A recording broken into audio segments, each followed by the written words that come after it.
இதை போய் ஒய்ஃபுக்கு சொல்றதுக்கு பண்ணீங்கன்னா முடிஞ்சுது. கோடாலி எடுத்து உங்க காலியை போட்டுக்கிற மாதிரி. வேணா அவங்களும் பார்க்கட்டும், தெரிஞ்சுக்கிட்டும். எக்காரணத்து கொண்டும் நீங்க இதுல சொன்ன விஷயத்த நான் ஆரம்பிக்கும் டிஸ்க்ளைமர் ஆரம்பிக்கிறேன். ஒரு டிஸ்க்ளைமர் சொல்லுவாங்க இல்லையா, என்னன்னா இதை பார்க்கறவங்க அவங்க மட்டும் ஃபாலோ பண்ணும். இதை உங்க மனைவிக்கு சொல்றதாவோ, மனைவி பார்க்க கணவனுக்கு சொல்லவோ கூடவே கூடாது. அப்புறம் இந்த புறம்புடைய பர்பஸே சால்வ் ஆகாது. இன்னைக்கு எஸ்பெஷலி பாத்தீங்கன்னா ஃப்ரெண்ட்ஸ், இந்த சோசியல் மீடியா வந்ததுக்கு அப்புறம், வாட்ஸ்அப், ஃபேஸ்புக், யூடியூப்ல வந்ததுக்கு கணவன் மனைவி உணர்வு நிறைய மிஸ்அப். எங்க பார்த்தாலும் டிவி சொல்லி இதை பத்தி பேசுறாங்க. நியூஸ் பேப்பர் எடுத்தா விவாகரத்து நியூஸ் இந்தியாவிலேயே அதிகமா இருக்கு, கோயம்புத்தூர் அதிகமா இருக்கு. பாருங்க, ஒரு சும்மா ஜஸ்ட் ஒரு இதுல போய் பார்த்தா அவ்வளவு நியூஸ். அதிகரிக்கும் விவாகரத்து வழக்கல், கொரோனாக்கு அப்புறம் அதிகரிக்குது. கொரோனா ஊரடங்கு தம்பதிகளுக்கு அதிகரிக்கும் விவாகரத்து வழக்கல், கொரோனா வைரஸ் தனிமைப்படுத்தும் சீனா விவாகரத்து வீதம் அதிகரிப்பு. இங்க ஃபுல் நியூஸ் தான். கொரோனாக்கு முன்னாடி அதிகமா இருந்துச்சு. அப்ப என்னன்னா ஒன்னா இருந்தா பிரச்சனை அதிகமானு அர்த்தம். இருந்து என்ன தெரியுது, we don't know how to handle the person. அதான் உங்களுக்கு இன்னைக்கு சொல்லி கொடுக்க போறேன். அப்போ இன்னைக்கு அந்த அன்பு லவ்வரா இருக்கும்போது அன்போட இருக்கும். ஆனா அது போக போக அந்த அன்பு குறைஞ்சிட்டு போயிருது, சண்டைகள் அதிகமாகுது. என்ன காரணம்? அதே மாதிரி பாத்தீங்கன்னா இது எப்படி ஹேண்டில் பண்றது? பொதுவா ஒண்ணு பேசிக்கா புரிஞ்சுக்க வேண்டியதுன்னா, ஆண்கள் அப்படிங்கிறவங்க ஒரு டிஃப்ரெண்ட், ரெண்டு பேருமே மனிதனத்தை சேர்ந்தவங்க தான். ஆனா இவங்களோட பிரெயினோட அமைப்பு வேற, இவங்களோட பிரெயினோட அமைப்பு வேற. உங்களுக்கு ஏற்கனவே நான் பாத்தீங்கன்னா ஒரு ஆரம்பிக்கும் போது ஒரு போட்டோ காமிச்சிருந்தேன். இவங்களோட பிரெயின் எப்படி இருக்குது, அவங்களோட பிரெயின் எப்படி இருக்குன்னு. இந்த மாதிரிதான் இருக்கும்.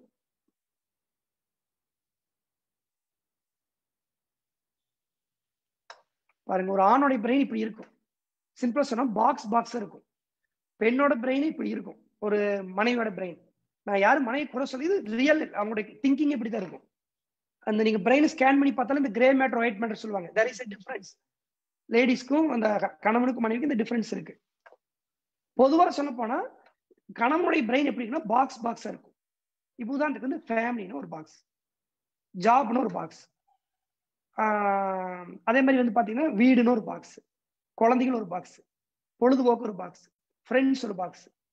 இவர் இந்த ஒரு பாக்ஸ்குள்ள இருக்கும்போது இன்னொரு பாக்ஸ் பத்தி பெருசா திங்க் பண்ண மாட்டாரு. அந்த ஆபீஸ்க்கு போனா அவருக்கு ஆபீஸ் தான், ஃப்ரெண்ட்ஸோட கூத்து அப்புறம் வீட்டை மறந்துடுவாப்ல. இப்படி அவர் ஹி ஹேவிங் பாக்ஸ் திங்கிங். அந்த பாக்ஸ்ல ஒரு பாக்ஸ் இருக்குது, அந்த பாக்ஸ் பேரு நத்திங். அப்படி ஒரு பாக்ஸ் இருக்குது ஆணுடைய பிரெயின்ல. அதுக்கப்புறம் பாத்தீங்கன்னா ஒய்ஃபோடைய பிரெயின் எப்படின்னு கேட்டீங்கன்னா ஒரு வலைப்பிணல் மாதிரி இருக்கு. சிக்கலான ஒரு மெஸ் இருக்கு இல்லைங்களா, அந்த மாதிரி வலைப்பிணல் இருக்கும். ஒண்ணுக்கு ஒண்ணு கனெக்ட் ஆயிருக்கும். இதை சொன்னா அங்கிருந்து அது கனெக்ட் பண்ணிடுவாப்ல, அங்கிருந்து இது கனெக்ட் பண்ணிடுவாப்ல. அதே மாதிரி பெண்ணோட பிரெயின்ல நத்திங்கிற ஒரு விஷயமே கிடையாது, ஒரு கம்பார்ட்மெண்ட்டே கிடையாது. இப்ப நீங்க ஒரு ஆண் பாத்தீங்கன்னா என்ன பண்ணிட்டீங்கன்னா ஒண்ணுமில்ல, இல்ல ஒண்ணும் நினைக்கல, சும்மா தான் இருக்கிற அப்படின்னா அது உண்மையாலும் ஒண்ணுமில்ல ஏன் கூட இருக்கலாம். ஆனா லேடிஸ் இந்த வார்த்தை யூஸ் பண்ணாங்கன்னா ஹஸ்பண்ட் கேட்கறாரு, ஏன் உண்மை என்னாச்சு, என்ன ஒண்ணுமில்ல அப்படின்னா பெரிய விவகாரம் இருக்குன்னு அர்த்தம். அவங்க பொறுத்தளவுக்கு ஒண்ணுமில்ல அப்படிங்கிற ஒரு கம்பார்ட்மெண்ட்டே கிடையாது பிரெயின்ல. ஒண்ணுமில்லைன்னு சொன்னாவே ஏதோ பிரச்சனைக்குன்னு அர்த்தம்.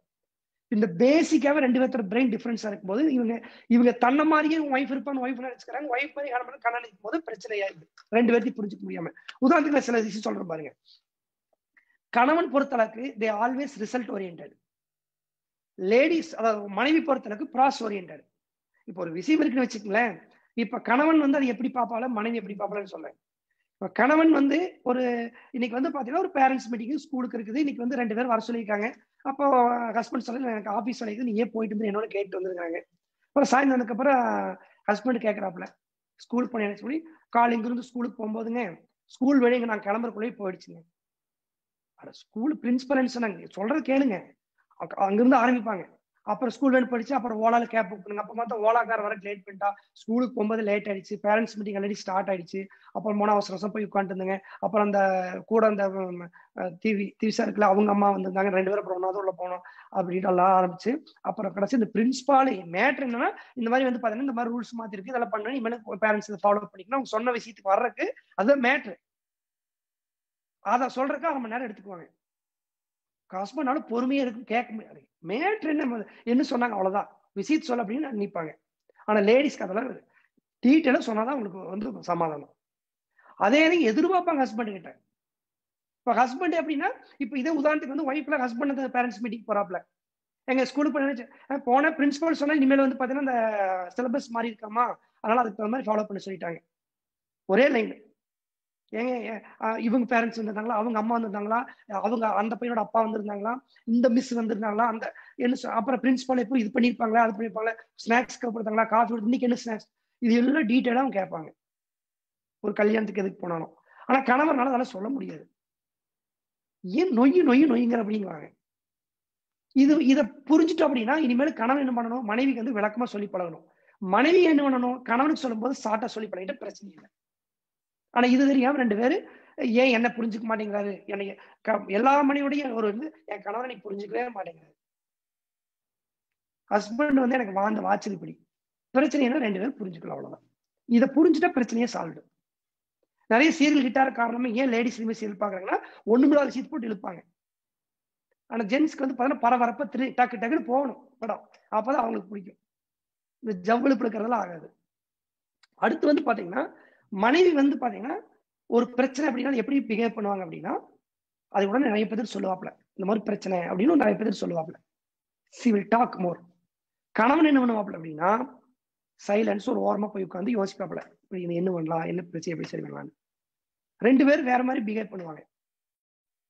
மனைவி எப்ப சைலண்டா பாப்பா தெரியுமா, மனைவி வந்து பாத்தீங்க அப்படின்னா ஒருத்தர் வந்து பாத்தீங்கன்னா தனக்கு அவருக்கு வந்து என்ன பிடிக்கல, அவர் எனக்கு அவர் மேல அவர் வந்து என் மேல ஏதோ வெறுப்பு இருக்காங்கன்னு அப்படி ஒரு அசியம் பண்ணாங்கன்னா அவங்க கூட அந்த இடத்துக்கு சைலண்ட் ஆயிடுவாங்க, பேச மாட்டாங்க. இப்ப கணவன் சைலண்ட் ஆகிறதுக்கு என்ன அர்த்தம், ஒரு பிரச்சனை இருக்கிற ஆனா மனைவி புரியாது, ஏங்க சைலன்ஸ், அப்ப சைலண்ட் ஆகிற பார்த்துட்டு ஓ நான் ஏதோ தப்பு பண்ணிட்டு முடக்குது, என்ன ஏதாவது ஹஸ்பண்டுக்கு பிடிக்கல அப்படின்ட்டு இருக்காருன்னு நினைச்சுக்கலாம் வைஃப். ஆனா இந்த கணவருக்கு வந்து தன்னோட பிரச்சனை அடுத்துக்கிட்ட பேச பிடிக்காது. ஆனா அவங்க வந்து பாத்தீங்கன்னா பிரச்சனை ஊர் ஊரம் பேசுவாங்க. அவங்களுக்கு பேசினாதான் ஒரு சொல்யூஷன் கிடைச்ச மாதிரி ஃபீலிங். அதே மாதிரி வந்து பாத்தீங்க அப்படின்னா ஒரு மனைவி அப்படி பிரச்சனை பேசுறாங்கன்னா அவங்களுக்கு சொல்யூஷனால வேண்டியது இல்லை. நீங்க ஒண்ணு இப்படி பண்ண அப்படி பண்ணீங்களா சொல்யூஷன் கொடுக்க வேண்டாம், கேட்டுக்கணும், காது கொடுத்து ஹஸ்பண்ட் என்ன பண்ணணும் சொல்றது கேட்டுக்கணும், அவ்வளவுதான். ஓகே ஓகே நீ சொல்ற கரெக்ட் தான், சரிம்மா, பீப்புள் ஸ்கில் பார்த்தோம்னா கேட்டுக்கணும், அவ்வளவுதான். இல்ல நீ இப்படி பண்ண அப்படி பண்ண சொல்யூஷனா கொடுக்காதீங்க, சும்மா அவங்க வந்து சொன்னா கேட்டுக்கணும். இந்த மாதிரி பேசிக்காவே சோ இப்படி நிறைய இருக்கு. இப்போ வந்தீங்கன்னா ஒரு வைஃப் சொல்ற லாங்குவேஜ் டிஃப்ரெண்டா இருக்கு அப்படிங்கிறாங்க. அவங்க எஸ்ன்னு சொன்னா நோ, நோன்னு சொன்னா எஸ். இப்படி இந்த மாதிரி வந்து பாத்தீங்கன்னா லிஸ்ட் பெருசா போயிட்டே இருக்கும். இதெல்லாம் எதுல இருக்குன்னு கேட்டீங்கன்னா ஒரு புக் இருக்கு. அந்த புக் பேர் என்னன்னா ஆண்களின் கிரகம், men are from Mars, women are from Venus. ஆண்களின் கிரகம் செவ்வாய், பெண்களின் கிரகம் புதன்கிற மாதிரி. இது மாதிரி 2 பேர் வேற்று கிரக மனிதர்கள். கடவுள் வந்து இவங்க 2 பேர்த்தையும் ஒண்ணு சேர்த்துட்டு அவர் நம்ம காமெடி ஷோ பாக்குற மாதிரி பார்த்துட்டு இருக்காரு. அப்போ இந்த மாதிரி மனிதர்கள் இருக்கிற இந்த இடத்துல எப்படி வந்து பாத்தீங்கன்னா நம்ம இதை வந்து பாத்தீங்கன்னா ஒரு திறம்பட கையாண்டு நம்ம 2 பேருக்குள்ள 2 பேர் இதை புரிஞ்சுட்டு பண்றது அப்படிங்கிறது நான் உங்களுக்கு சில ரூல் சொல்ல போறேன். First 5 golden rule to keep relationship. 5A golden rule for health relationship. It's my golden rule நான் ஃபாலோ பண்ணது. First rule number 1 A, accept as they are. ஒருத்தர் வந்து அவங்க என்ன கேரக்டர் இருக்காங்களோ அப்படியே ஏத்துக்க. ஒருத்தர் கேரக்டர் மாத்த முடியாது, இவர் இப்படித்தான் புரிஞ்சுக்கலாம், அவ்வளவுதான். அவர் மாத்துறதுக்கு ட்ரை பண்ணாதீங்க. நீங்க வந்து ஒரு ட்ரெஸ் எடுக்கிறீங்கன்னா போன 10 செகண்ட் எடுத்து போன 5 நிமிஷம் 10 நிமிஷம் ட்ரெஸ் எடுத்தது உங்களுடைய நேச்சர். அவங்க வந்து பாத்தீங்கன்னா எல்லா சாரி திருப்பி போடுவாங்க, 4 கடைக்கு போவாங்க, ஃபர்ஸ்ட் கடைக்கே வருவாங்க, அந்த முதல் சாரியை எடுத்துட்டு வருவாங்க. இது அவங்களோட நேச்சர். அதெல்லாம் மாத்திர இதைத்தான் முதலே நல்லா இருக்குன்னு சொல்றாலும் நீங்க சொல்லக்கூடாது.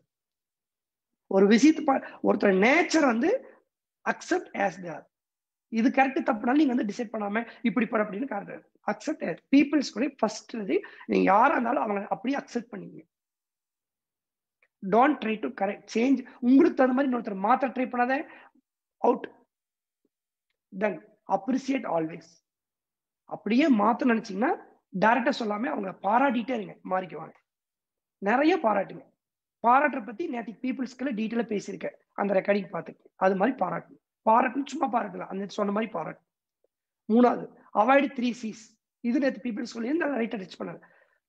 ஒய்ஃபை கணவனும் கணவன் ஒய்ஃபை குறை சொல்லாதீங்க. இது சரியில்லை, அது சரியில்லை, அப்படி இல்லை, இப்படி இல்லை, நீ பண்ணுது அப்படி தப்பு, இப்படி குறை சொல்லவே சொல்லாதீங்க. குறை கொண்டால் கரை போட்டுக் கொள்ளவும். சாப்பாடு உப்பு அதிகமா போச்சா சத்தம் இல்லாம சாப்பிடுங்க. அவங்களே பார்த்து கேட்பாங்க, ஏங்க என்னங்க அவங்க சாப்பிடும்போது ஏங்க சட்னி உப்பு ஒண்ணுமே நீங்க சொல்ல, அது நீ என்ன வேணாலும் டேஸ்ட் ஆகுதாங்க, எனக்கு அது தெரியவே இல்லை, அடிச்சு விடுங்க, தப்பு இல்லை. ஐயோ சாரிங்க நான் உங்களுக்கு சொல்லிதான் வேற பண்ணி கொடுத்துருப்பேன்ல, ஆனா பரவாயில்ல விடு, ஒரு நாள் நீ ஏதோ கஷ்டம் இருப்பேன், அந்த 3 days பிரச்சனையா இருக்கும், 5 days பிரச்சனையா இருக்கும், உனக்கு ஏதோ மூடு எல்லா நேரமும் பண்றேன், என்னைக்கும் ஏமாந்துருச்சு விடு. ஐயோ சாரிங்க சார். இதே நீங்க வந்து உப்பு அதிகமான உடனே என்ன உப்பை அள்ளி கொட்டிட்டியா, ஒழுக்கமா அப்படின்னு ஆரம்பிச்சிருந்தீங்கன்னா சண்டை பெருசு எங்கேயோ போயிருக்கு. இப்ப உங்களுக்கு புதுசா 2 தோசை கூட எக்ஸ்ட்ரா கிடைக்கும்.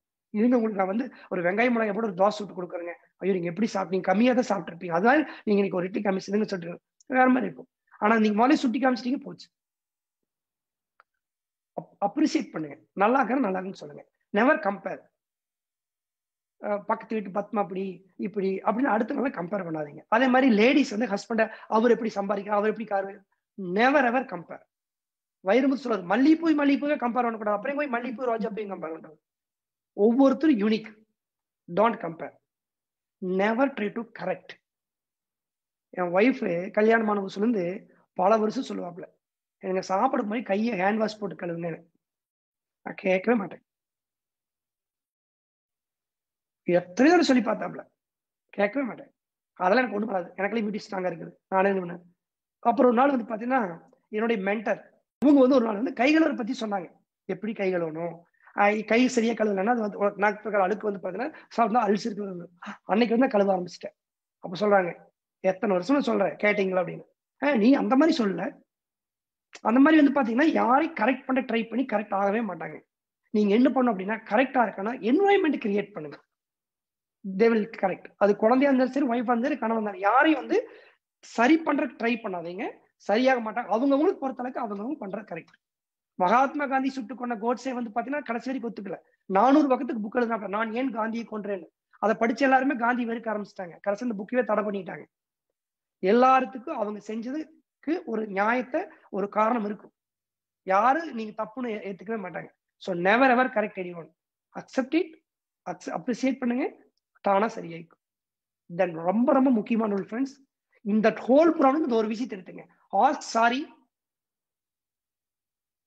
என்ன தோ இட்ஸ் நாட் யுவர் மிஸ்டேக். உங்களோட தவறு இல்லாட்டியும் கூட நீங்க சாரி கேட்கணும்.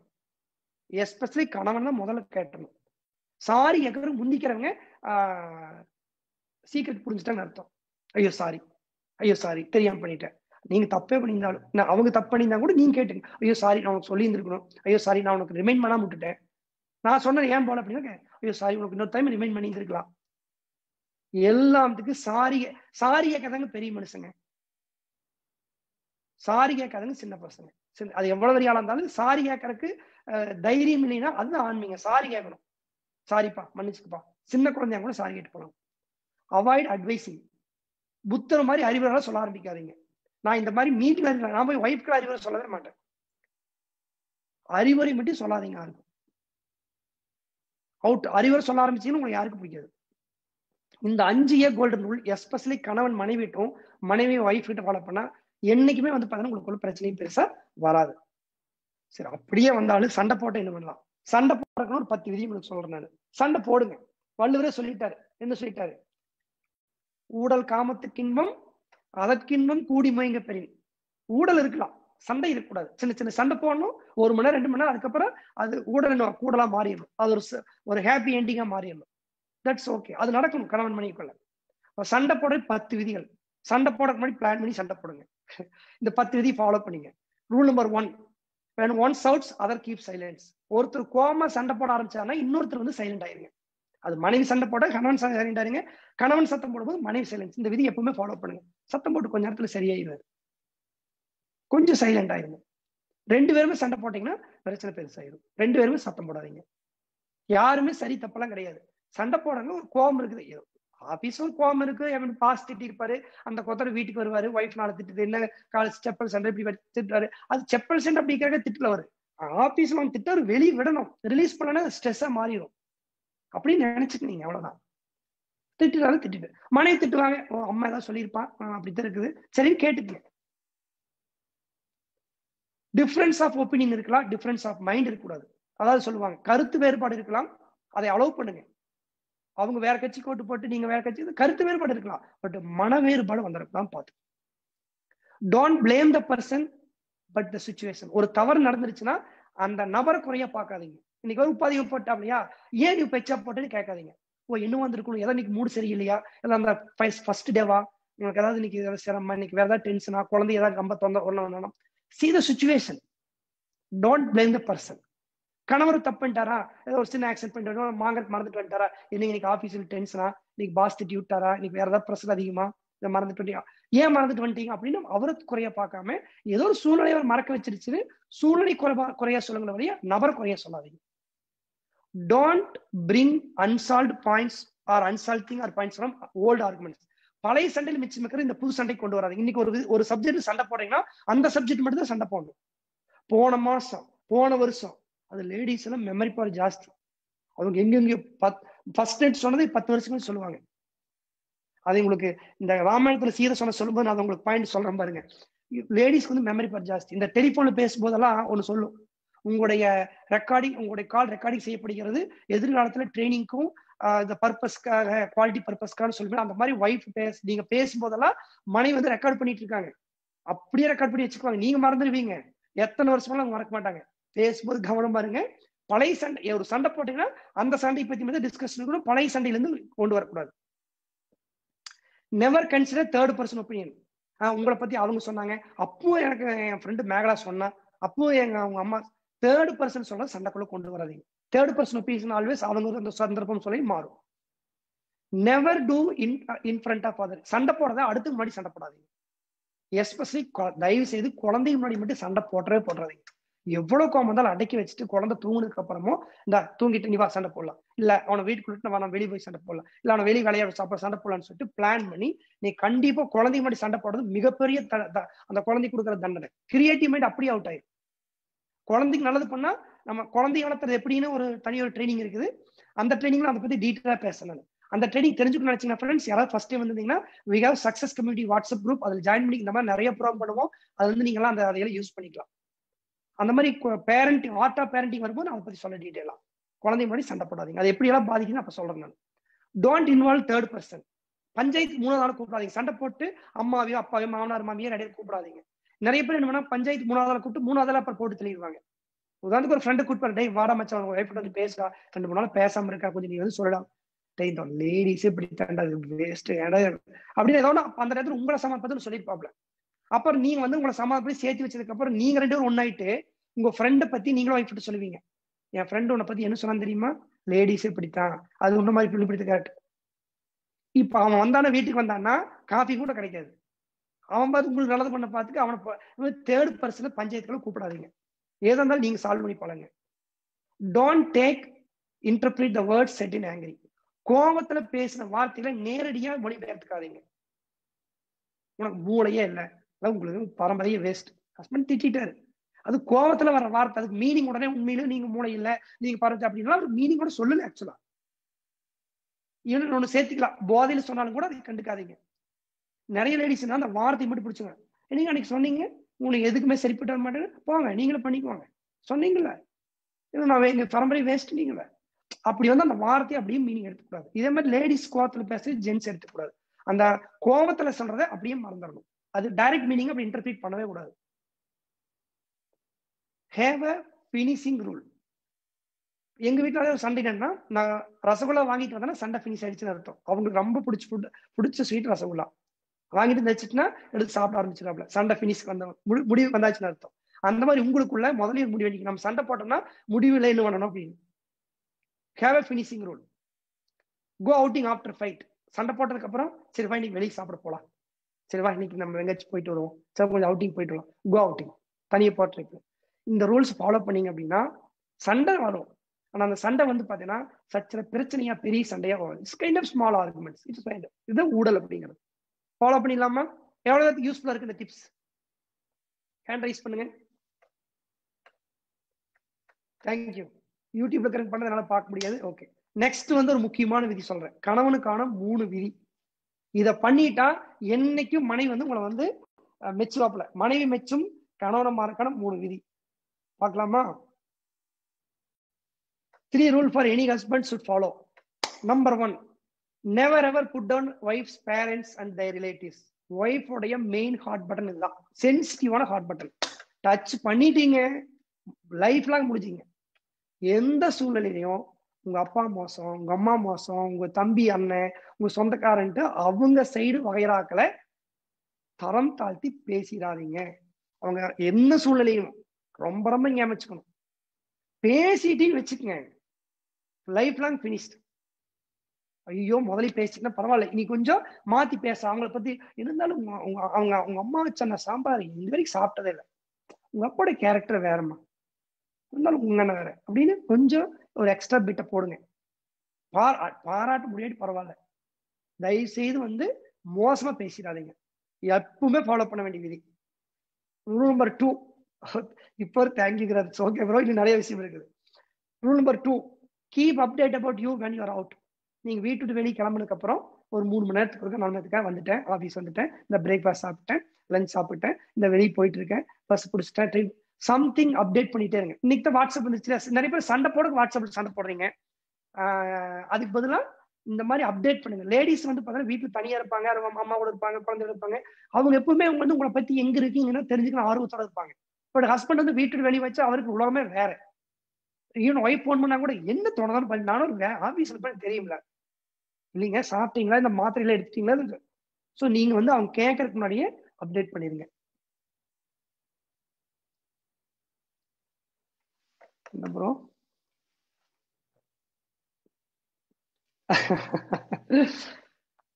அடுத்து பாத்தீங்கன்னா, நீங்க எப்பவுமே ஜென்ஸ் ஃபாலோ பண்ண வேண்டிய விஷயம், எப்ப வீட்டுக்கு வெளியே போனாலும் அவங்களுக்கு அப்டேட் பண்ணணும். 3வது, வீட்டுக்கு வந்த உடனே ஒய்ஃபுக்குன்னு நீங்க கணவர் ஒரு கொஞ்ச நேரம் ஒதுக்கணும். நைட் தூங்குறதுக்கு முன்னாடி அந்த நாள் நடந்தாலும் ஏதாவது உங்களுக்கு சொல்றக்கா வெயிட் பண்ணிட்டு இருப்பாங்க.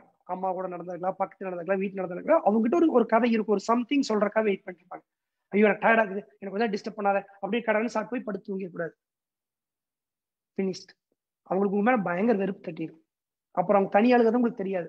அவங்களுக்கும் மனசுக்குள்ள அப்படி இருக்கும் உங்ககிட்ட சொல்றதுக்காக. ஆனால் ரொம்ப முக்கியம், நீங்க என்னொன்னு கேட்டுக்கணும், திருப்பி எது சொல்லி பேசக்கூடாது. பக்கத்து வீட்டு அக்கா வந்தாங்க, அது டார்ச்சர் பண்றாங்க, அவங்க ஏதாவது அவங்க ஹஸ்பண்ட் அப்படி இப்படி எல்லாம் பேசினாங்க, அவங்க குழந்தை அப்படியா சரி இனிமேல் இந்த பக்கத்தாட்டு பேசாது அப்படி நீங்க அட்வைஸ் எல்லாம் பண்ணக்கூடாது. அது அவங்க சேர்ந்துக்குவாங்க, அடிச்சுக்குவாங்க, அது வேற விஷயம். நீங்க கேட்கணும், அவ்வளவுதான். அவங்க சொல்றதை கேட்கணும். செல்போனை பார்த்துட்டு கூடாது, மேப்பர் பார்த்துட்டு கூடாது. சரி தங்கம் அப்படியா, சரி சரி அப்படி பக்கத்துலயும் கூட போயிடணும்.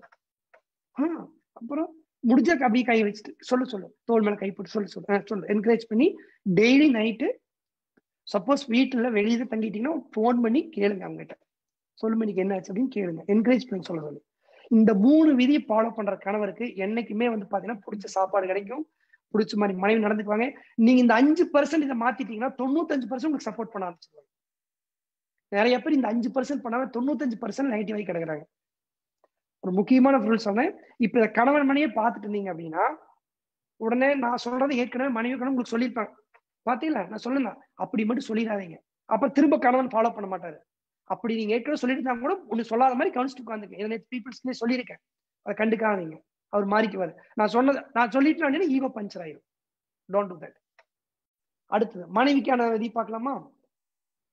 அதுக்கு முன்னாடி நான் உங்களுக்கு கணவன் சொல்லும் போது சொல்றேன் ஃப்ரெண்ட்ஸ், மனைவி எப்படி பார்க்கணும் அப்படின்னா, ஒண்ணு தெரிஞ்சுக்குங்க, ஒரு செடி பிடுங்கி இன்னொரு இடத்துல நட்டாவே அதுக்கு ஒரு புது என்வாயன்மெண்ட். ஒரு செடி எடுத்து இன்னொரு இடத்துல நட்டாவே அதுக்கு ஒரு புது என்வாயன்மெண்ட். ஆனா மரத்தை பிடுங்கி இன்னொரு இடத்துல நட்டுறது ஈஸிங்களா? எவ்வளவு கஷ்டம் அந்த மரம் அடாப்ட் பண்றது. நீங்க போய் உங்க மாமனார் மாமியார் வீட்டு ஒரு மாதிரி இருந்து பாருங்க, முதல்ல இருக்கவே முடியாது. எப்படா அங்கிருந்து கிளம்பலான்னு இருக்கும். ஒரு நாள் இருக்கிறதோ தீபாவளி பொங்கலுக்கு போய் ஒரு நாள் 2 நாள் இருக்கிறது சிரமமா இருக்கு கணவருக்கு, மாமனார் மாமியார் வீட்டு போய் இருக்கிறது. அப்ப அந்த பெண் தன்னுடைய எல்லா ஃப்ரெண்ட்ஸ், அப்பா அம்மா எல்லாத்தையும் விட்டுட்டு ஒரு செடியை பிடுங்கி எடுத்து மாறி கொண்டு வந்து வரதுக்கு வராப்புல. அதை புரிஞ்சுக்கு ஃபர்ஸ்ட். நீங்க எப்பவுமே கொடுக்குற முதல் இம்பார்ட்டன்ஸ் ஒய்ஃப்க்கு தான், அப்பா அம்மாவுக்கு 2வது. அது ஏன்னு உங்களுக்கு அப்புறம் சொல்றேன். ஃபர்ஸ்ட் கொடுக்குற இம்பார்ட்டன்ஸ் ஒய்ஃப்க்கு தான். ஒவ்வொரு நீங்க ராமாயணத்திலயும் கணவன் மனை எப்படி இருக்கும் ஒரு இலக்கியம் தான் ராமாயணம். ராமன் மாதிரி ஒவ்வொரு கணவன் இருக்கும், அந்த அளவுக்கு என்ன எப்படி ராமன் என்ன வாக்கு கொடுத்தாள் ஒய்ஃப்க்கு, இந்த இப்பிறவியில் இருமாதரை சிந்தையாலும் தொடையன். இதைய ராமன் சொன்னதா கம்பராமாயணத்துல இந்த ஃபர்ஸ்ட் நைட் சீன் எல்லாம் வரல. எங்க வருது தெரியுங்களா? சீதையை ராவண கடத்திட்டு போயிட்டாப்ல, அனுமன் தேடி போறாப்ல. அப்ப அனுமன் போயிட்டு சரி நான் உனக்கு பேர் ராமன்கிட்ட சொல்ல போறேன், நீங்க உங்களை பாத்துட்டேன்னு. அப்ப அவர்கிட்ட நான் என்ன சொல்லட்டுன்னு கேக்குறாப்ல. இந்த கணையாளி கொடுத்துட்டாப்ல, இது அடையாளத்துக்கு கணை கொடுத்துட்டாப்ல. இருந்தாலும் ஏதோ ஒரு உங்களுக்குள்ள பர்சனலா பேசிருப்பீங்களே, அதுல ஏதாவது அந்த ஞாபகப்படுத்துறக்கா நீங்க சீதா நீங்க தான் அப்படிங்கறக்காக ஒரு அடையாளத்துக்கு என்ன சொன்னா உங்களுக்கு புரிஞ்சுக்குவாருங்க போது, அப்ப பாருங்க லேடிஸோட ரெக்கார்டு எப்படின்னு. அப்ப சீதை சொல்றாப்ல, எனக்கு ஃபர்ஸ்ட் டைட்டில் வந்து அவர் எனக்கு ஒண்ணு சொன்னாரு, அதை போய் சொல்லு அப்படின்னு. இதுல 2 மீனிங் இருக்கு. அவர் ஏன் சொன்ன, ரெண்டாவது இப்ப எனக்கு பிரிஞ்சுதான் இருக்கிறாப்ல. ஆளு வேற லேடிஸ் எல்லாம் பாக்குறதுக்கு வாய்ப்பு இருக்குது, காஞ்சு கிடக்குறாப்ல. இப்ப இது ஞாபகப்படுத்தி விடணுங்கிறதுக்காக அனுமன்ட்ட சொல்லி விடுறாப்ல, போய் ராமன்ட்ட சொல்லு, எனக்கு ஃபர்ஸ்ட் சொன்னாப்ல, இந்த இப்பிறவியில் இருமாதரை சிந்தையாளம் தொடன்னு சொன்னாருன்னு போய் சொல்லு அப்படிங்கிறாப்ல. என்னன்னா, நான் வந்து எக்காந்து கொண்டு இந்த பிறவியில, அவர் எவ்வளவு செட்டார் இந்த பிறவியில், ஏன்னா அவர் நிறைய பிறவி எடுக்க போறது தெரியும். இந்த பிறவியில இன்னொரு மாதிரி சிந்தையாளும் தொடையும், மனசுலயும் நினைக்க மாட்டேன். மனைவி தவிர இன்னொரு பெண்ணை வந்து நம்முடைய சகோதரியா பார்க்கணும், அம்மாவா பார்க்கணும். பிறன்மனை நோக்காதான் பேராண்மைன்றார் வள்ளுவர். அது ஆண்மைதான்ட்டார். பிறன்மனை நோக்காதான் பேரன்மை, சான்றோருக்கு அறனொன்றோ ஆன்றவளுக்கு, அதுதான் சான்றோருக்கு. கொஞ்சம் சபலம் தட்டும். ஃப்ரெண்ட்ஸ், ஒண்ணு தெரிஞ்சுக்குங்க, அமெரிக்கால ஒரு ஸ்டடி பண்ணாங்க. அடிக்கடி இந்த டைவர்ஸ் ஆகுது இல்லையா, அங்கெல்லாம் சர்வசாதாரணம். 3 கல்யாணம், 4 கல்யாணம், 5 கல்யாணம், இறக்கறதுக்கு முன்னாடி 10 கல்யாணம் பண்ணவங்களும் இருக்காங்க, ரெக்கார்டு பிரேக் பண்ணவங்களும் இருக்காங்க. நிறைய பேர் குழந்தைகளுக்கு கன்ஃபியூஷன், நம்ம எக்ஸாக்ட் அப்பா அம்மா யாருன்னா கன்ஃபியூஷன், எந்த காம்பினேஷன் ஆகும் கூட கன்ஃபியூஷன் ஆயிடும். ஏன்னா அவ்வளவு குயிக்கா டைவர்ஸ் பண்ணிடுவாங்க. அங்க ஒரு சர்வே எடுத்தாங்க, இன்ட்ரெஸ்டிங்கான சர்வே. இந்த மாதிரி வந்து 5, 6, 7 இப்படியா டைவர்ஸ் ஆனவங்க, ஒரு வயசானவங்க வந்து 50 வயசு கடந்துகிட்டு பேட்டி எடுக்கிறாங்க. உங்க 5 டைம் கல்யாணம் பண்ணீங்களா, உங்களுடைய பேர்ல மனைவியை வந்தாங்களா, கணவன் வந்தாங்க, யார் பெஸ்ட் அப்படின்னு கேக்குறாங்க. 90% வந்த ஆன்சர் என்ன தெரியுங்களா? எத்தனாவது ஆனு தெரியுங்களா? First one. Yes, interesting fact. உண்மையா அந்த ஸ்டடியில எனக்கு ஃபர்ஸ்ட் அவங்க தான். ரெண்டாவது வந்ததுல வந்து பாத்தீங்கன்னா நான் தான் அட்ஜஸ்ட் பண்ணி போனேன், இன்னும் அவங்க மோசம், அடுத்து இன்னும் மோசம். அது போல கடைசியில பார்த்தா ஃபர்ஸ்ட் எவ்வளவோ பெட்டர். நிறைய பேர் அதுக்கப்புறம் 3-4 மேரேஜ் வயசானதுக்கு அப்புறம் ஃபர்ஸ்ட் 2 பேரும் சேர்ந்ததுனால நிறைய நடக்குங்க. வயசான காலத்துல அவங்க 2 பேரும் சேர்ந்துக்குவாங்க. அப்ப என்னன்னா, இன்னாருக்கு இன்னார் என்று எழுதி வைத்தானே தேவன் என்றது வந்து பாத்தீங்கன்னா உண்மைதான். உங்களுக்கு எந்த கிடைச்சதோ த பெஸ்ட் கிடைச்சிருக்கு. பார்த்தா அழகுன்னு ஒருத்தங்க தெரியுவாங்க, அறிவை தெரியுவாங்க, வாழ்ந்து பார்த்தா தெரியும் இது எவ்வளவு மோசம்னு. அவங்க ஹஸ்பண்ட் போய் கேளுங்க, அவங்க ஒய்ஃப் கேளுங்க. வெளியேந்து பார்த்து எதையும் மேல போட்டுறாதீங்க.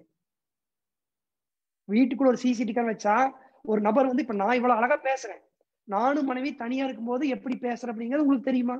நான் ஆரம்பத்துல எப்படி இருந்தேன்னு உங்களுக்கு தெரியுமா? அவங்க ஒய்ஃப் அடிச்சிருக்கேன், சண்டை போட்டிருக்கோம், பிரிஞ்ச அம்மா வீட்டுக்கு போயிருக்காப்புல, அதெல்லாம் தாண்டி வந்திருக்கோம். தேங்க் காட் மென்டர் கிடைச்சனால they educated all these things. ஒரு கணவன் மனைவி எப்படி இருக்கணும் அவங்க சொல்லி கொடுத்த விதிகளை அவங்க சொல்லி கொடுத்தது. I am following it. இன்னைக்கு டோட்டலி பியூட்டிஃபுல் லைஃப். அப்ப என்னன்னா, நீங்க வந்து பாத்தீங்கன்னா எல்லாருமே வெளியே பாக்குறது நல்லவங்க தான் தெரிவாங்க, உள்ளுக்குள்ள அவங்களுக்கு ஒரு கொடூரமான இருக்கும். அதனால வந்து பாத்தீங்கன்னா இன்னொருத்தர் பார்த்துட்டு அவங்க மாதிரி இருக்கணும்னு நினைச்சிடாதீங்க. அதே மாதிரி இன்னொரு கணவன் இன்னொரு பெண்ணை நினைக்கிறதோ, ஒரு பெண் இன்னொரு ஆணை நினைக்கிறதோ எந்த இடத்துலயும் ஏற்றுக்கொள்ள கிடையாது. நீங்க அப்படி போனவங்க யாருமே வந்து பாத்தீங்கன்னா 100% சந்தோஷம் இருந்தவங்க யாருமே கிடையாது. டெம்பரரி சந்தோஷம் கிடைச்சிருக்கும், பின்னாடி பார்த்தா பெரிய இழிவு சொல்லி வந்திருக்கும், அந்த சந்தோஷம் கிடைச்சிருக்காது. அது எல்லாமே வந்து ஒரு டெம்பரரி அட்ராக்ஷன் தான். பட் உங்களுக்கு கிடைச்சது பெஸ்ட். அதை வந்து நீங்க ஹேண்டில் பண்ண தெரியாம தப்பு பண்ணிட்டு இருக்கீங்க, அவ்வளவுதான். ஸோ நெக்ஸ்ட் ஒய்ஃப்கான ஒரு 3 விஷயம். ஏன் ஒய்ஃப் சொல்றேன் அப்படின்னா, அவங்க கணவன் எப்படி புரிஞ்சுக்கணும் அப்படின்னா, வீட்டுக்காக ஃபேமிலிக்காக எவ்வளவு வெளியே போய் கஷ்டப்பட்டு வராரு, எவ்வளவு அடி வாங்கிட்டு வராரு. Please understand. அம்மாவை உங்களுக்குள்ள நடையில எவ்வளவு சமாளிக்கிறாரு, டேக் கரெக்ட். அவங்க நீங்க வந்து பாத்தீங்கன்னா, நீங்க ஒரு நல்ல கணவர் உங்களுக்கு அவர் அமையணும் அப்படின்னா நீங்க ஃபாலோ பண்ண வேண்டியது 3. அதுக்கு ராமாயணத்துல உதாரணம் சொல்றேன். சீதை சொன்னது, ராமன் கூப்பிடுறாப்ல காட்டுக்கு, வாமா இந்த மாதிரி வந்து பாத்தீங்கன்னா, காட்டுக்கு கூப்பிடல, ஐயோ நீ காட்டுக்கு வந்துடாதே, அது பயங்கர காடு வந்து ரொம்ப மோசமா இருக்கு, நீ வந்து மிதிரையில வந்து பாத்தீங்கன்னா அவ்வளவு சூழ்நிலை வாழ்ந்த பெண், நீ வந்த அப்படின்னா உன்னால காட்டுடைய அந்த சூடு தாங்காது, உன்னோட பொற்பாதங்கள் தாங்காது அப்படின்னு நீ வீட்லயே இருங்கிறாப்ல. 14 வருஷம் இந்த இப்படிங்க நான் போயிட்டு வந்துடுறாங்க.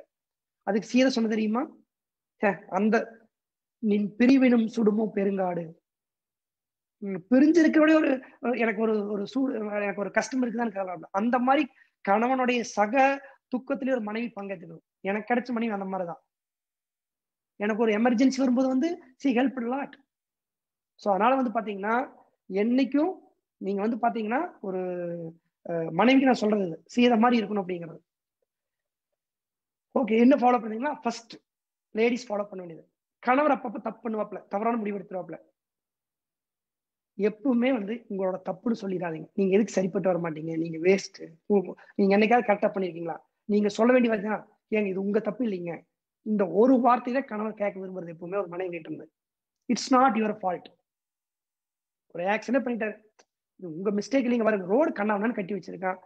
சின்ன ரோடு வேற எப்படி வர்றாங்க பாருங்க. நீங்க நல்லா தான் டிரைவ் பண்ணுவீங்க. It's not your fault. ஒரு பண பிரச்சனை வருது பாருங்க. அவரெல்லாம் பாருங்க, அவங்க சஜித்தோட அப்பா இப்படி சம்பாரிச்சு வச்சிருக்காப்ல, அவங்க அப்பா பக்கத்து வீட்டு வழி சொல்றாங்க. அப்படி சொல்லாதீங்க. இது உங்க ஃபால்ட் இல்லைங்க. இந்த சுச்சுவேஷன் இப்படி. It's not your fault. ஒரு மனைவி கணவன் சொல்ல வேண்டியது எப்பவுமே it's not your fault. Never take issues to your parents. உங்க வீட்டுக்குள்ள இருக்கிற பிரச்சனையை உங்க அப்பா அம்மா கொண்டு போகாதீங்க. லேடிஸ் சொல்றது, என்ன பிரச்சனை இருந்தாலும் நீங்க 2 பேரும் சமாளிங்க. முடிஞ்ச உங்க மாமனார் அவர் கணவனுடைய அப்பா அம்மா கிட்ட கொண்டு பிரச்சனை கொண்டு வாங்க. எந்த காலத்திலையும் உங்க அம்மா கிட்ட அப்பா கிட்ட பிரச்சனை கொண்டு என்னைக்கு நல்லா இருக்கீங்கன்னு மட்டும் சொல்லுங்க. அவ்வளவுதான். எப்படிமா போகுது, நல்லா போயிட்டு இருக்குமா, எனக்கு கிடைச்ச நல்ல கணவர், நல்லா மாமியார், சூப்பர். அங்க கொண்டு போனீங்கன்னா அவங்களுக்கு தொடர்ந்து சாஃப்ட் கார்னர் இருக்கும்.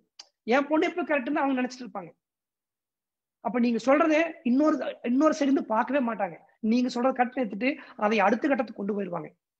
அதை உங்க மாமியார் இருந்து சண்டை போடுறது, உங்க கணவர்கிட்ட சொல்றதோ, இதை பிரச்சனை பெருசா காரணம். எந்த சூழ்நிலையும் உங்களுக்கு வேணுங்க நடக்கணும் அப்படின்னா உங்க கணவர்கிட்டவே ஆர்குமெண்ட் பண்ணுங்க. நான் சொன்ன விதியை பார்த்து சண்டை போடுங்க, சரி பண்ணுங்க. உங்க அம்மா அப்பா கொண்டு போய் அது சரியாக போறது. 3வது, treat their parents as yours. மாமனார் மாமியார் அப்பா அம்மா பாருங்க. நிறைய லேடிஸ் முறைக்கிறது எனக்கு தெரியுது. இந்த மாதிரி உங்களுக்கு தெரிஞ்சிருக்குன்னு ஃப்ரெண்ட்ஸ் இங்க பாருங்க. எப்படி நினைக்கும் தெரியுமா, உங்க கணவர் உங்களுக்கு பிடிக்குமா இல்லையா, பிடிக்கும். அந்த கணவர் வந்ததுக்கு யாரு காரணம்? அந்த அப்பா அம்மா இருந்து மட்டும் அந்த கணவர் வந்திருக்காரு. அவங்க கொடுத்த பெஸ்ட் கிஃப்ட் உங்க கணவர் தான். நாளைக்கு நீங்க எப்படி நடத்தீங்க, நாளைக்கு உங்க மருமகன் அப்படி நடத்த போறாப்ல. முற்பகல் இன்னாசையின் பிற்பகல் தாமே விளையும். வினை விளைத்தவன் வினை அறுப்பான், திணை விளைத்தவன் திணை அறுப்பான். நீங்க செய்யறது உங்களுக்கு 10 மடங்கு திரும்பி வரும். அப்ப நீங்க உங்க மாமனார் மாமியாரை கவனிச்சிட்டீங்கன்னா நாளைக்கு உங்க மருமகன் உங்களை அப்படி கவனிச்சுக்காப்ல. ஏன்னா உங்களுக்கு வயசாதான் போகுது. அப்ப என்னன்னா, ஒரு நிறைய ஜோக் இருக்கு, வேண்டாம் இப்ப டைம் காலம் கருதி அதெல்லாம் வேண்டியது சப்ஜெக்ட் ஸ்டிக் பண்ணிக்கலாம். அப்ப என்னன்னா, எப்பவுமே பாத்தீங்கன்னா ட்ரீட் யுவர் கொஞ்சம் கஷ்டமா தான் இருக்கும், but change your mind. Okay, so இதெல்லாம் ஃபாலோ பண்ணீங்க அப்படின்னா என்னைக்குமே கணவன் மணி வர்றது கலகலப்பா இருக்கும், பிரச்சனையே இருக்காது. Anything I best.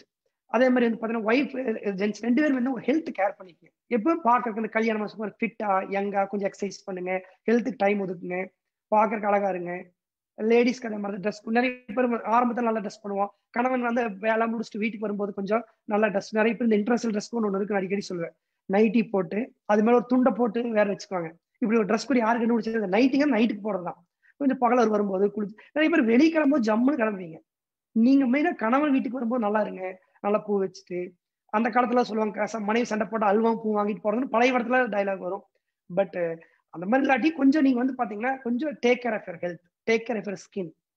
You see, எங்களுக்கு மேரேஜ் ஆகி 12 வருஷம் ஆச்சு. My age is more than 40, but I take care of my health.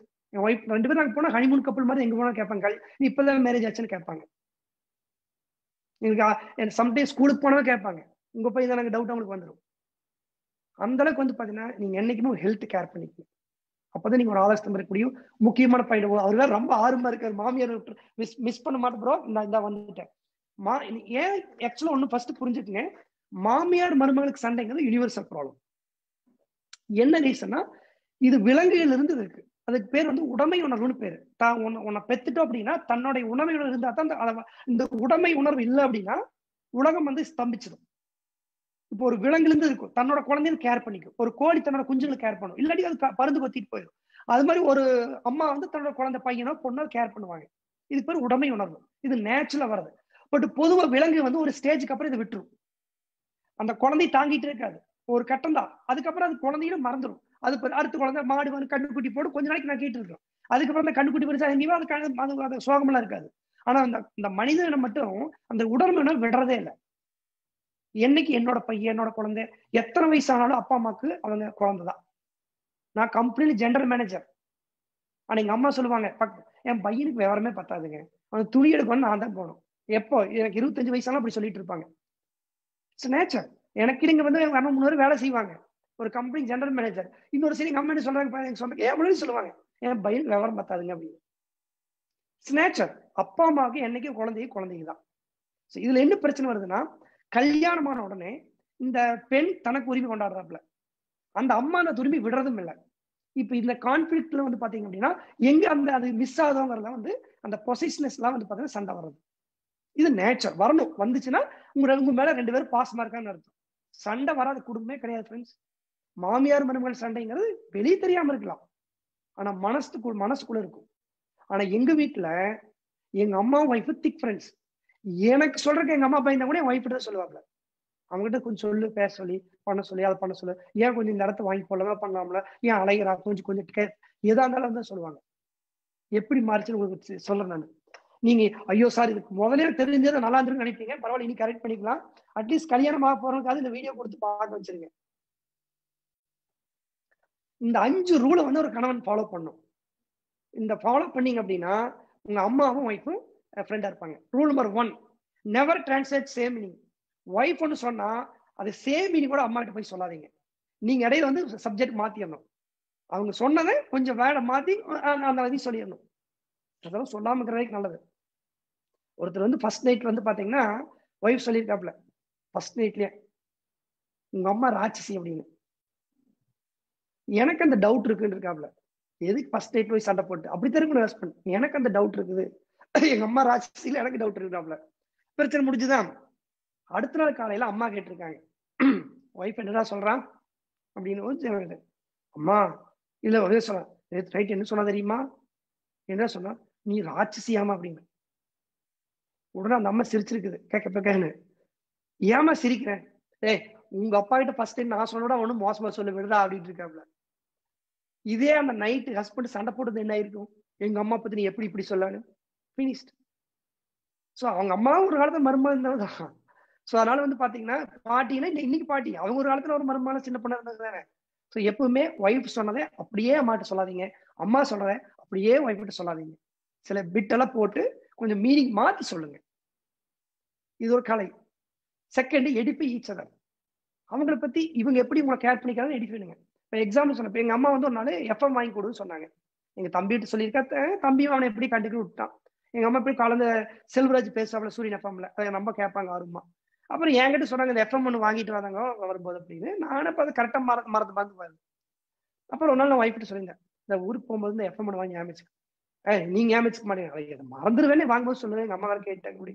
அப்படியே ஒரு மாதிரி சொன்னேன் சரின்ட்டு. அப்புறம் அந்த கடைக்கு போயிட்டு கொஞ்சம் தூரம் தள்ளி போயிட்டோம். அப்போ வயசு சொன்னேன், ஏதோ எஃப்எம் வாங்க நீங்க அவட நல்ல வேலை ஞாபகம் சொல்லிட்டு, இல்ல ஆக்சுவலா என்ன பண்ண, நான் ஏதோ வாங்கணும்னு சொல்லிட்டு இருந்தேன். எனக்கு ஏன் வந்துருச்சு ஒய்ஃப் இருந்து வர வைக்கணும், ஏதோ வாங்கணும்னு சொல்லிட்டு இருந்தேன். அது உங்க அம்மாக்கு எஃப்எம் வாங்கணும் நீங்க, அவர் பரவாயில்ல தேங்க்ஸ் நீங்க ஏற்படுத்திட்டு. அப்புறம் கார் திருப்பிட்டு போய் எஃப்எம் வாங்கிட்டு வீட்டுக்கு போகும்போது நான் கொஞ்சம் கவனமா இந்த கொடி எங்க அம்மா கிட்ட கொடுத்துருவேன். நீங்களே கொடுங்க. அது ஏதோ ஆன் பண்ண தெரியாது, ஏதோ பாட்டு கொஞ்சம் சொல்லி கொடுத்துருவேன். அப்புறம் எங்க ஒய்ஃப் வந்து அத்தை இருந்தாங்கன்னு சொல்லிட்டு எஃப்எம் கொடுத்தாப்ல. அப்புறம் எங்க அம்மா கிட்ட நானே மறந்துட்டேன், உன் மருமக தான் கரெக்டா, ஐயோ அத்தை கேட்பாங்க எஃப்எம் கேட்கணும் எப்ப இருந்து சொல்லிட்டு நீ இப்படி திட்டிட்டு. அப்புறம் காரை திருப்பிட்டு போய் 10 கிலோமீட்டர் திருப்பிட்டு போய் வாங்கிட்டு வந்தாப்புல. அப்ப அவங்க மனசுக்குள்ள எப்படி இருக்கும், பரவாயில்ல மருமகன் நம்ம மேல இப்படி. ஏன்னா அவங்களுக்கு எஃப்எம் ரொம்ப பிடிக்க மிஸ் பண்ணிட்டு இருக்காங்க கால் கேட்கறத. இப்ப இது என்ன சொல்லிட்டாங்க எங்க அம்மா, எங்க ஒய்ஃபோட சொந்தக்காரங்க பக்கத்துல இருக்காங்க ஒருத்தர், அவங்க கிட்ட ஒரு நாள் சொல்லியிருக்காங்க. என் ஒய்ஃப் கிட்ட கூட சொல்ல, என் மருமகம் என் பசங்க கூட 2 பேர்த்து சொல்லி பார்த்தேன், வாங்கவே இல்லை. என் மருமகன் ஏமிச்சு வாங்கிட்டு வந்து கொடுத்தாங்க. அவங்க வந்து அதை போய் எங்க மாமியார்கிட்ட சொல்லியிருக்காங்க, உங்க ஒய்ஃபோட மாமி இப்படி உங்க பிள்ளைய பத்தி இப்படி மெச்சிக்கிறாப்ல அப்படின்னு. அதை வந்து பாத்தீங்கன்னா எங்க மாமியார் எங்க ஒய்ஃப் கிட்ட சொல்லியிருக்காங்க. லேடிஸ் இப்ப மனசுக்குள்ள வச்சுக்க மாட்டாங்க அதையும். நீங்க ஒண்ணு சொல்லி பாருங்க, யார்கிட்ட சொல்லிடாதீங்க. அவங்க அதை அப்படியே யார்கிட்ட சொல்லிடாதீங்க, நீங்க இப்படியே போய் எல்லாத்துக்கும் போயிடும். அப்ப அவங்க சொல்லியிருக்காங்க ஒய்ஃப் கிட்ட. அப்போ ஒய்ஃபுக்கு வந்து பாத்தீங்கன்னா என் மாமியாரை பத்தி நல்லா சொல்லியிருக்காங்க. அது மாதிரி ஒரு நாள் வந்து பாத்தீங்கன்னா எங்க அம்மா ஒரு குழம்புன்னு கொடுத்து விட்டாங்க. நான் ஊருக்கு போயிட்டு வரும்போது, இந்த கொண்டு போய் நைட்டு தோசை சாப்பிட்டுக்கணும். நான் வந்து என்ன சொன்னேன், நான் சாப்பிட்டேன், இருந்தாலும் நைட் சாப்பிடணும்னு தெரியும், இருந்தாலும் நீ மது கொடு, ரொம்ப பிடிக்கும் அவளுக்குன்னு சொல்லி கொடுத்துட்டாப்ல அப்படின்னு நான் சொல்லுவேன். அப்புறம் சொல்லுவேன், நானே போன் அடிச்சு இந்த சொல்லிடு அம்மா கிட்ட இப்படி குழம்பு எப்படி சொல்லிடு. அப்புறம் அத்தை நல்லா இருந்துச்சு குழம்பு. அப்ப எங்க அம்மா வந்து எனக்கு தான் கொடுத்து விட்டது. அப்புறம் மறுபடியும் சொன்னா, இப்படி வந்து நீங்க அப்பப்ப என்ன பண்ணணும், ஸ்டார்ட் கொஞ்சம் பண்ணிட்டீங்க அப்படின்னா they become friends. இதை விட்டுட்டு வந்து பாத்தீங்கன்னா ஒய்ஃப் பண்ணும்போது எங்க அம்மா செஞ்ச குழம்பு மாதிரி இல்லை, எங்க அம்மா செஞ்ச டேஸ்ட் மாதிரி வரல சொல்லிட்டீங்க, என்பதுக்கு நல்லா சாப்பாடு கிடைக்காது. அடுத்து, never pass the others negative. அவங்க ஏதாவது நெகட்டிவா சொல்லிட்டாங்கன்னா அப்படியே மறந்துருங்க. எக்காந்து கூட இந்த ஒருத்தர் சொல்லுவாங்க, டே அடிச்சு கேட்டாலும் சொல்லிடாதீங்க, எது ஒய்ஃப் எல்லாம் சொல்லிட்டு உங்ககிட்ட வரும்போது வந்து இல்லமா ஒண்ணுமா அவதான் வேற பேசணும் சொல்லிடாதீங்க. இப்போ அவ்வளவு அதை அப்படியே பிடிச்சி பல பெருக்கி அதை அப்படியே ஈர பேனாக்கி பேனை பெருமாள் ஆக்கிடுவாங்க. பாசிட்டிவான விஷயத்த பெருசா திணையால இருந்தால் பனையலும் சொல்லுங்க. நெகட்டிவான விஷயத்த பனையில இருந்தாலும் திணையாலும் குறிக்கிறீங்க சொல்லவே சொல்லாதீங்க.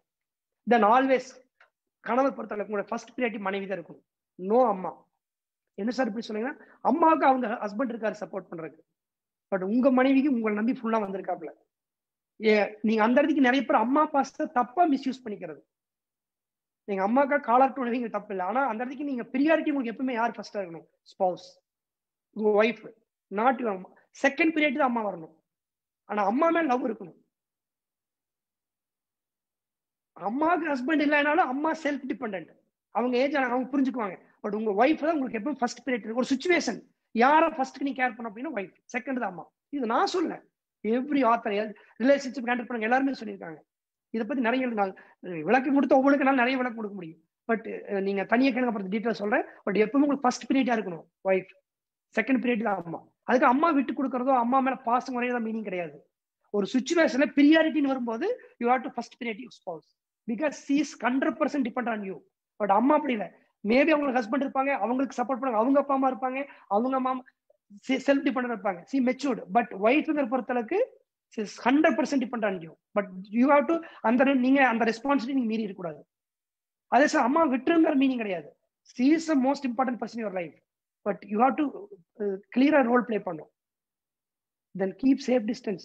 ஒய்ஃப்க்கு அம்மாவுக்கு எப்பவுமே தனியார் ஆரம்பத்திலேயே கல்யாணமான புதுசுலேயே ரொம்ப நேரம் ஒன்னா இருக்கிற மாதிரி சுச்சுவேஷன் வச்சுக்காதீங்க. கூடுங்க. தனி குடித்திரும்ப நல்லது இல்லை. இன்னைக்கு சொல்றது எனக்கு என்ன எவ்வளவு பெட்டர். எப்பவுமே ரிலேஷன்ஷிப் நல்லா இருக்கும். இந்த 5 ரூல்ஸையும் ஃபாலோ பண்ணிட்டீங்கன்னா என்னைக்கும் மாமியார் மருமகள் சண்டை வராது. கணவனுடைய நிம்மதி கெடுற காரணமே அம்மா போன் வந்தாவோ, அம்மா பத்தி ஒய்ஃப் சொன்னாவோ. நானெல்லாம் ஒய்ஃப் அம்மா சொன்னா ஒரு வயசானது அப்படித்தான் விடு. இது சொல்றதுனால அம்மாவுக்கு குறைய சொல்ல அர்த்தம் இல்லை. இப்போதைக்கு எங்க அம்மாவா அவங்க அம்மா மேல வெறுப்புணர்வு வளரக்கூடாது, காழ்ப்புணர்வு வளரக்கூடாது. ஸோ இந்த வரைக்கும் நான் அம்மா கொஞ்சம் டிப்ரெஸ் பண்ணது தப்பு இல்லை. வயசானாங்க விடு, நீ உனக்கு தெரியுமில்ல அந்த கால ஜென்ரேஷன் விடுடி. ஒய்ஃப் சொல்லிட்டேன்னு அம்மா சொல்லாங்க. ஏமா பெரிய சின்ன பொண்ணுங்களா எல்லாம் அறிவும், நீ இதை பார்த்து கட்டி வச்சிடணும் அந்த மாதிரி சமயத்தை சொல்ல. உனக்கு தெரியும், நீ நான் பொண்ணை கூட நீ தான் கட்டிக்கலாம்னு சொல்லலாம். லவ் மேரேஜ் அப்படி சொல்ல முடியாது. பட் இப்போ எங்களுக்கு கிட்ட லவ் மேரேஜ் தான். அப்ப நீங்க அந்த இடத்துக்கு என்ன பண்ணணும்? ஏமா சின்ன பிள்ளை, அவளுக்கு என்ன தெரிய வளர்க்குது, நீ பார்த்து அட்ஜஸ்ட் பண்ணி போமா அப்படின்னு அந்த இடத்துக்கு பாத்தீங்கன்னா கொஞ்சம் அந்த இடத்துக்கு உன்னை இப்படி சொன்னாலாவா ஈரவளை வச்சுக்கிற அப்படின்னு ஒய்ஃப் திட்டுறதும், ஒய்ஃப் சைட்டு அம்மா அம்மா அம்மா வயசு இந்த மாதிரி எங்க அம்மா இப்படி சரி நீ அப்படி அங்க பேசணும், அம்மா இப்படி மாத்தி மாத்தி பேசுனீங்கன்னா சண்டை பெருசு. ஸோ இது பாத்தீங்கன்னா இட்ஸ் கிளவரா நீங்க நடந்துக்கணும். Okay friends, is the secret formula. இதை கரெக்டா ஃபாலோ பண்ணீங்கன்னா என்னைக்கும் மாமியார் இட்ஸ் நேச்சர். நான் சொன்ன இட்ஸ் யூனிவர்சல் ப்ராப்ளம். கரெக்டா நடந்துக்குங்க. Hope I did some values in your life. இதை கரெக்டா ஃபாலோ பண்ணீங்க அப்படின்னா you can live like others. நீங்க ஒரு நல்ல நினைச்சு பாருங்க. ஒரு சைடு உலகமே உங்களுக்கு கிடைச்சிருக்கு, பொன் பொருள் செல்வம் எல்லாம் இருக்கு. இன்னொரு சைடு வீட்டுக்குள்ள நிம்மதி இல்லை, ஏதாவது யூஸ் இருக்குன்னு நினைக்கிறீங்க, அற்ற வேஸ்ட். இங்க கொஞ்சம் பிரச்சனை இருக்கு, கொஞ்சம் பணம் இல்லை, ஆனா வீட்டுக்குள்ள நிம்மதியா இருக்கீங்க. Best life. எது பெட்டர்னு முடிவு நீங்க. நிறைய பேர் வெளியே நடிச்சிட்டு இருக்காங்க, நல்லா கார் வீட்டுல போறாங்க, அந்த காருக்குள்ள 2 பேரும் எப்படி இருக்காங்கிறது மாட்டோம். ஒரு சைக்கிள் போனாலும் சந்தோஷமா போற கப்பலா, பிஎம்டபிள்யூ கூட சண்டை போட்டுக்கிற கப்பான்னு பார்க்கணும். பிஎம்டபிள்யூ வேணாம்னு சொல்ல வரல, பட் சண்டை போட்டுதே அந்த பிஎம்டபிள்யூ என்ஜாய் பண்ண முடியாது நீங்க. ஸோ நீங்க ஒரு ஆதர்ஸ் தம்பதியாக்கிறது ஒரு நல்ல குடிமகன் உருவாக்க முடியும், நல்ல குழந்தைகள் உருவாக்க முடியும். நல்ல குழந்தைகள் உருவாக்குறது நாட்டுக்கு நல்லது. இதை யூஸ் பண்ணுங்க. நிறைய யாருக்கு மேரேஜ் ஆனாலும் இந்த வீடியோ கொடுத்து ஹெல்ப் பண்ணுங்க, பார்க்க வைங்க. இது ஒருத்தர் முதல்ல ஃபாலோ பண்ணாங்கன்னா லைஃப்ல என்னைக்குமே நிறைய பிரச்சனை அவாய்ட் பண்ணிடலாம். அப்ப அந்த கணவன் மனைவி அந்த வயசான காலத்திலையும் அந்த கருத்தொற்றுமையோட ஹாப்பியா இருக்க முடியும். அதுல எண்ட் ஆஃப் திஸ் சாங் பொதுவாக பாட்டெல்லாம் பாட தெரியாது. இருந்தாலும் ஒரு கிட்டத்தட்ட ஒரு 60 வருஷத்துக்கு முன்னாடி அந்த படம், 60-70 வருஷத்துக்கு முன்னாடி இந்த படம் ஆலயம்னு சொல்லிட்டு. அதுல பாத்தீங்கன்னா கணவனுக்கு கால் போயிடும், அப்ப மனைவி கேர் பண்ணிக்காப்புல. அப்ப பாத்தீங்கன்னா ஒரு பாட்டு, பொன்னை விரும்பும் பூமியிலே என்னை விரும்பும் ஓருயிரே, புதையல் தேடி அலையும் உலகில் இதயம் தேடும் என் உயிரே. இந்த மாதிரி லைஃப் லாங் இருக்கணும். Thank you friends.